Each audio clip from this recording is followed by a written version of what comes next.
Hello, আসসালামু আলাইকুম everyone. আশা করি তোমরা সকলেই ভালো আছো এবং আমরাও খুব ভালো আছি। তো চলে আসলাম একটা ছোট্ট মিনি ব্লগ নিয়ে। তো আমরা গিয়েছিলাম আজকে খেতে।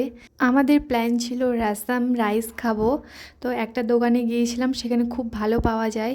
তারপরে ওখানে দেখলাম রাসামটা অতটাও ভালো করছিল না, সেই জন্য আমরা চলে আসলাম আর একটা দোকানে, গ্রামীণ সাউথ ইন্ডিয়ান মিল খেতে। তো এখানে অনেক রকমের আইটেম ছিল। পাঁপড় ভাজা থেকে শুরু করে দু রকমের রাইস ছিল, রাসাম ছিল, রায়তা ছিল, রুটি ছিল, আরও অনেক কিছু ছিল।